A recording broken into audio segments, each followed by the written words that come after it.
What's up, people? Welcome to your 40-second Java tutorial. And in this tutorial I'm going to be going over a built-in method that Java has. It's called the toString method, and I'm going to show you guys what it is and why it's useful. And we're also going to be building part of a bigger program. This is probably going to be a two-part tutorial, so pay attention and it's going to be sweet. So the first thing that we're going to need to do is get three variables, and they're all going to be private, and they're going to be month, day, and year. So private int month, and just go ahead and copy and paste that.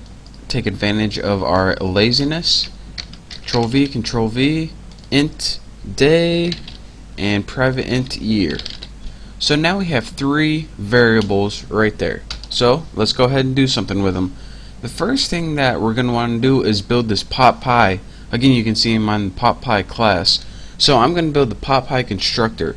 So go ahead, public, and just go PopPy.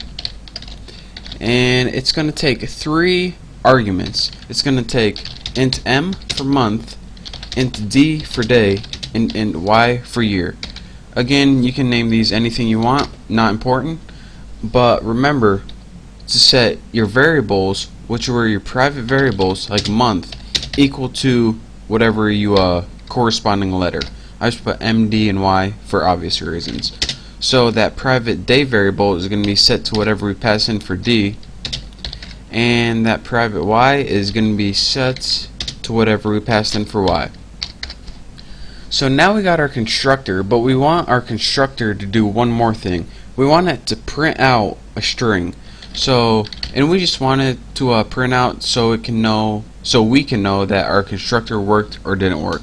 Make sure you put an equal sign right there.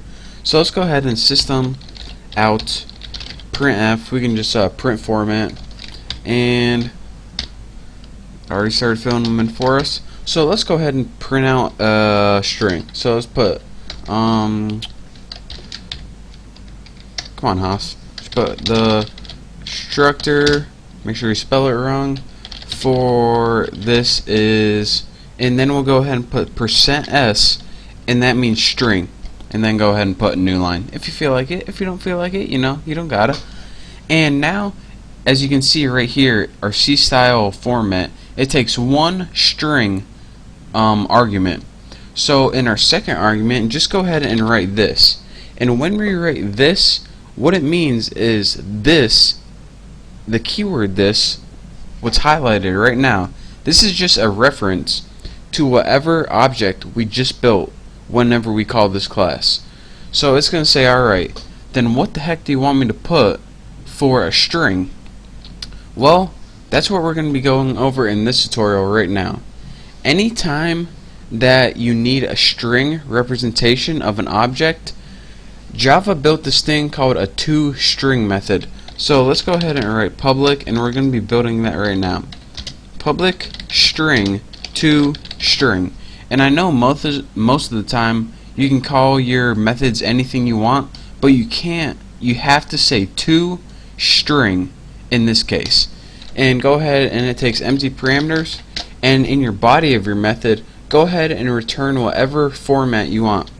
So return string format, and then go ahead and percent. WTF does that mean? Go ahead and put this. I mean, you can write it in whatever format you want, but just follow along. %d, %d, %d. That's the common date format, and that has the month, day, and year. So the month / day / year /. So this is what this is going to do. Well, let's go ahead and finish our tutorial, and then you can probably see what it's going to do. Then I'll talk you through it one more time. What we need to do is go ahead and create an object now, and I'll call it PopPy, and I'll just call it like something like pot object. That pot object is not important. You can name whatever. New PopPy, and I know I should have like proper months and days and years, but I should have 4, 5, 6. 6 seems like a good year, a long time ago.